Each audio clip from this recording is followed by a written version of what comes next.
नशा सिर्फ भारत के लिए ही नहीं बल्कि पूरे विश्व के लिए एक गंभीर समस्या है। नशे की अवैध कमाई से देश विरोधी शक्तियां देश में अशांति व आतंक फैलाते हैं। सत्ता में आते ही इन मानवता और देश विरोधी ताकतों के खिलाफ जीरो टॉलरेंस नीति अपनाते हुए प्रधानमंत्री नरेंद्र मोदी के मार्गदर्शन में गृह मंत्रालय ने नारकोटिक्स के खिलाफ मुहिम में तेजी लाई।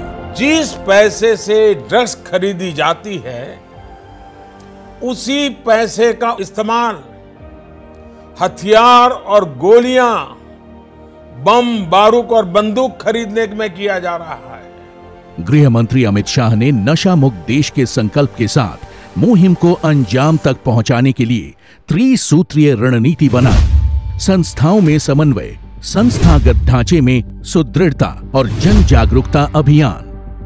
नशा मुक्ति अभियान को प्रभावी बनाने के लिए होल ऑफ गवर्नमेंट अप्रोच के तहत अंतर विभागीय समन्वय पर जोर देकर कोऑपरेशन, कोऑर्डिनेशन और कोलैबोरेशन के साथ काम किया जा रहा है।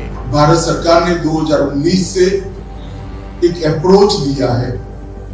समन्वय और सहयोग के आधार पर नारकोटिक्स के खिलाफ जो हमारी लड़ाई है इसको पुख्ता करना, मजबूत करना, परिणामलक्षी बनाना और सफल।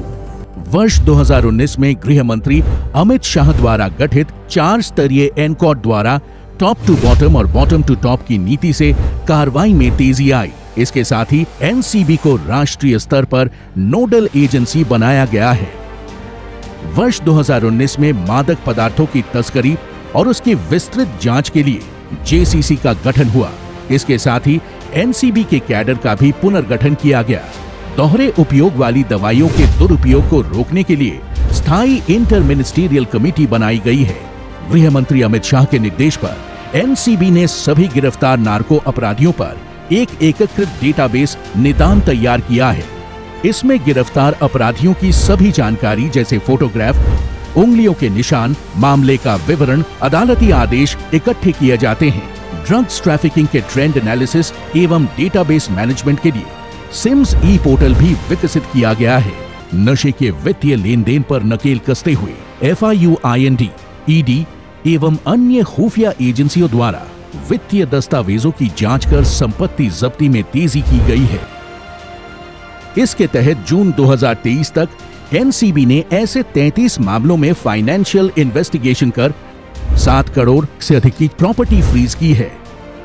गृह मंत्रालय ने नशीली दवाओं के स्रोत और गंतव्य का पता लगाने के लिए ड्रग नेटवर्क चार्ट तैयार कर इसके मैपिंग का काम भी शुरू कर दिया है। मादक पदार्थों को सूंघ कर पता लगाने के लिए खोजी कुत्तों के एक राष्ट्रीय नारकोटिक्स K9 पुल की स्थापना की गई है और पहले चरण में 10 कार्यालय खोले गए हैं। गृह मंत्री अमित शाह ने समुद्री मार्ग से होने वाली ड्रग्स की तस्करी को रोकने के लिए सभी तटवर्ती प्रदेशों के साथ coast guard, navy, ports authority को विशेष प्रयास के निर्देश दिए हैं।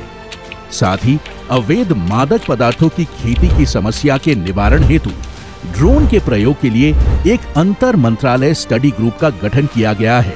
गृह मंत्री अमित शाह के दूरदर्शी और सशक्त नेतृत्व में किए गए इन प्रयासों का ही परिणाम है कि एनसीबी द्वारा पकड़े गए मादक पदार्थों की मात्रा में लगभग 160% की वृद्धि हुई है और इसके कारोबारियों के विरुद्ध 199% अधिक मामले दर्ज हुए हैं।